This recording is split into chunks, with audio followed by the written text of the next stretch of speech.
Hi guys, Alex Taylor here, and today we're going to take a look at the Cobra King Forged one length irons.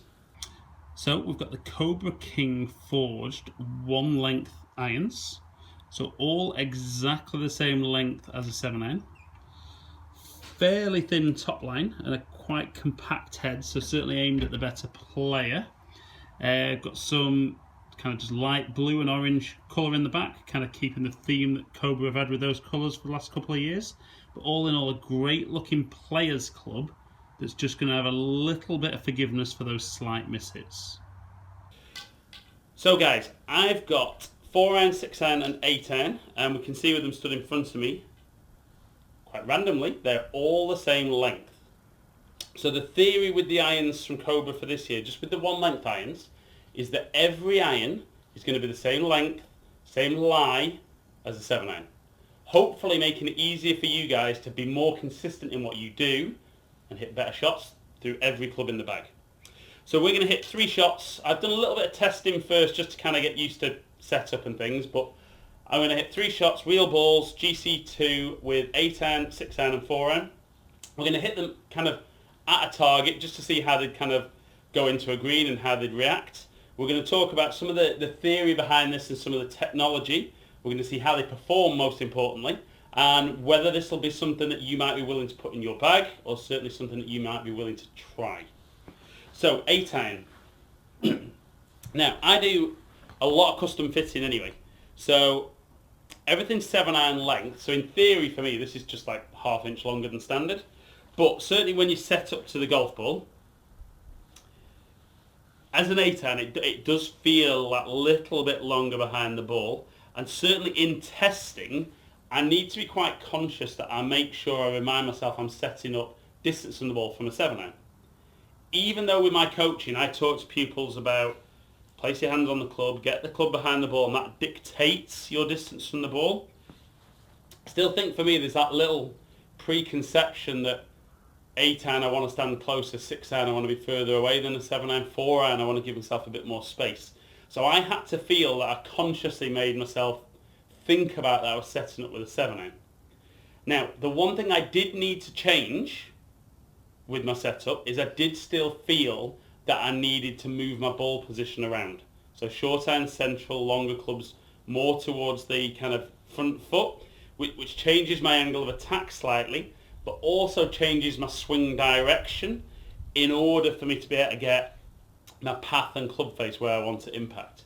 So the theory of exactly the same swing with every iron, I'm not wholly convinced on that, but let's hit some shots and see how the clubs themselves perform. So 8-iron, I've got the pin kind of 150, 151 yards, around about where I would normally hit 8-iron.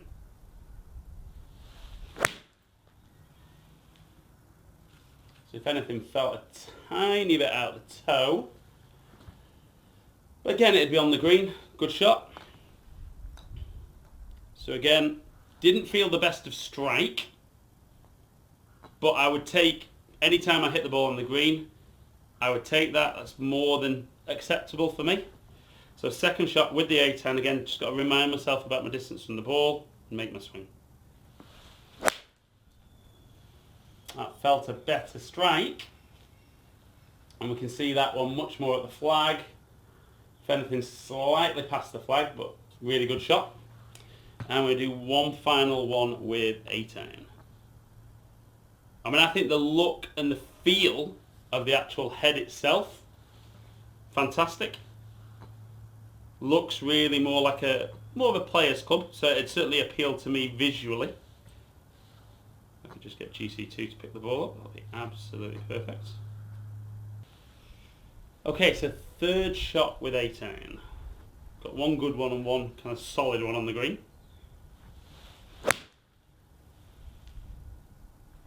Again, felt decent. Pretty much at the target. Oh, that was my first ever hole in one. But 3, fairly typical what I would expect from an 8-iron. For me, that didn't feel hugely different. Now, what I would say with the clubs is what they've had to do with the club heads is, because normally the shafts change lengths, so there's different weights for the club. With the shorter clubs, because the shafts are longer, they've actually gone lighter with the heads. And then opposite way, as the clubs get shorter with the long irons, they're having to just adjust the weight accordingly and put more weight into the head in the longer stuff. But 8-iron, impressed. Let's load a 6-iron up. Okay guys, so we've moved to 6-iron. I've pulled the green a little bit further back, so kind of 175. I think I'd normally expect to pitch 6-iron probably 171, 172.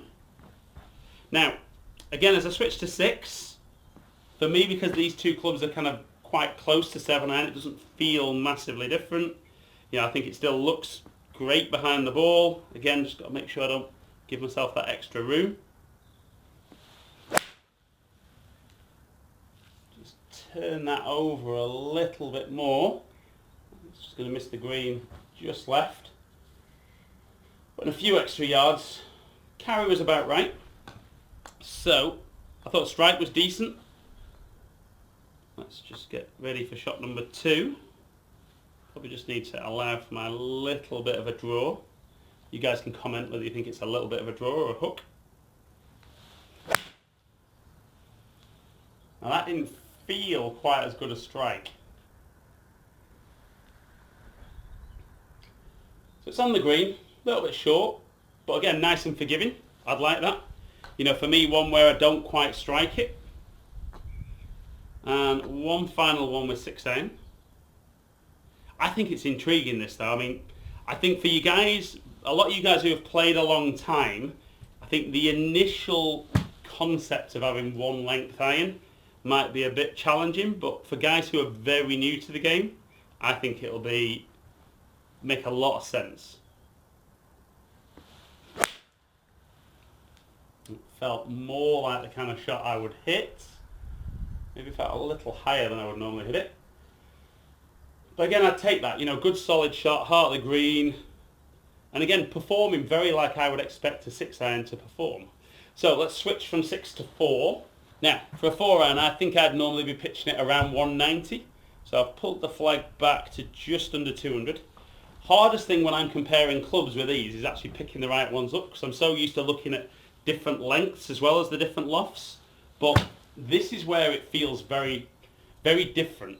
And I think I'll be interested, because I'm going to get my hands on a full set, probably just either side of Christmas. For me, 6 and 8 being just either side of 7 didn't really feel different. But this 4-iron feels tiny. Now again, if I compare it to the 8-iron, it's not, it's exactly the same length. But again, I think that preconceived idea in my mind, that historically what a 4-iron feels like, this feels really, really small.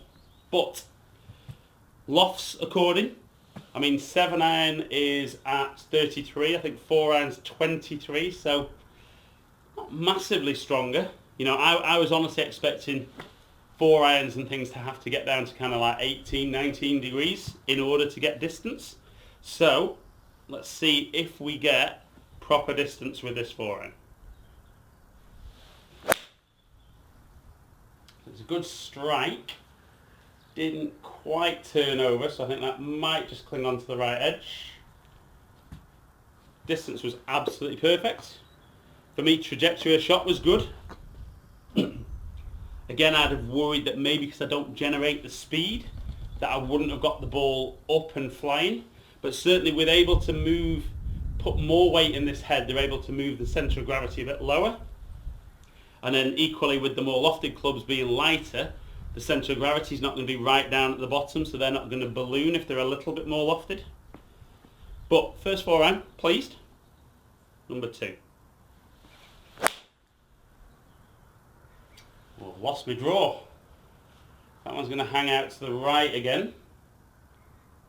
And distance is good.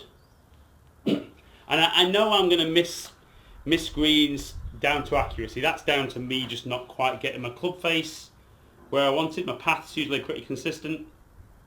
So I've hit 2. I've aimed a little bit right from my draw. I've hit 2 pretty straight ones. So, unheard of for me. Let's go for the straight one with the 4-iron. Oh, that's good. That's a super strike. And we look at the shot. Oh yeah, take that all day long. So pitch 194. So the big thing for me there is with all the clubs, I think it was interesting how obviously the same they felt. I would stress that these lie angles aren't necessarily right for me. So possibly the fact that starting to lose that little bit of shape could have been down to lie angle there. Could just have been me. If you've watched any of my videos, you'll know I'm not necessarily the most consistent with my shots. But let's look at some overall numbers for the clubs and see how the Cobra Forged 1 length iron performs. Okay then guys, so if we look at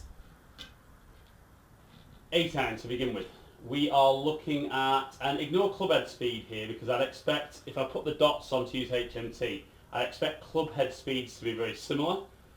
What GC2 is trying to work out is because the irons changed, the club head speed would have changed relative to ball speed. But if we look there, we've got a backspin with 8 iron of 7,600, absolutely where I'd want to be. Carrying 149, perfect. 6 iron backspin of 5.4, again, you're happy with that. Carrying 169, and there was a pretty poor strike on there.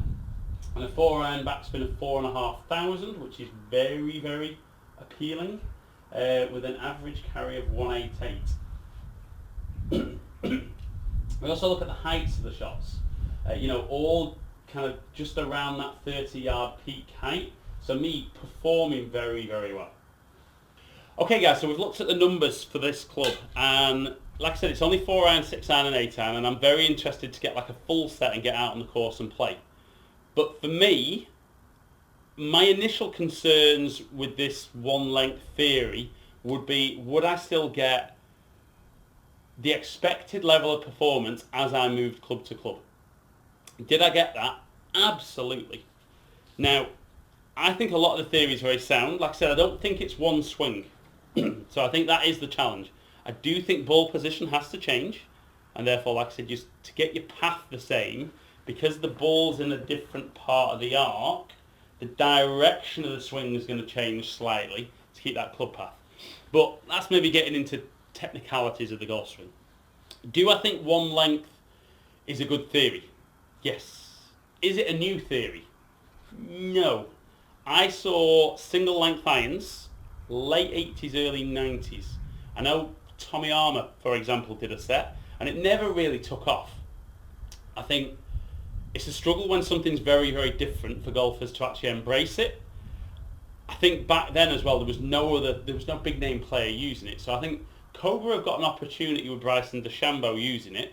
As long as Bryson plays well, I think guys will be willing to try it. I think for guys who are very established with their, Cobra will call them variable length, but I'm going to say traditional length irons. I think the challenge is going to be getting them to try them to begin with. I think if they try them, they'll be very, very pleased with what they find. Biggest challenge I think is going to be is, are there going to be enough places where guys can try 1 length iron? And if they're getting fitted for 1 length iron, there's no point in just fitting around a 7 iron, because then it becomes the same as every other club. Guys need to be able to hit 4 iron, 5 iron, 9 iron, wedge, gap wedge. They need to see if that theory is something they're comfortable with and something that works for them. It should work for them if they swing anything like similar club to club. But all in all, Cobra King Forged 1 length iron, very impressed. Super impressed that there's a bigger, more forgiving model, which will be coming to my channel very, very shortly, the F7. I'm going to test those. I'm interested how they're do they hit it further than these? But for me, my performance, this club performed absolutely fantastically. So guys, as ever, really appreciate you taking the time to watch my videos. Comment below, let me know if you've tried 1 length, whether it's Cobra or somebody else. Let me know if you've got them in your bag already and what improvement it's made. I'll try and get back to as many comments as I can. Subscribe to the channel if you don't already. Hopefully catch up with some of you guys down here in the future. Stay in contact.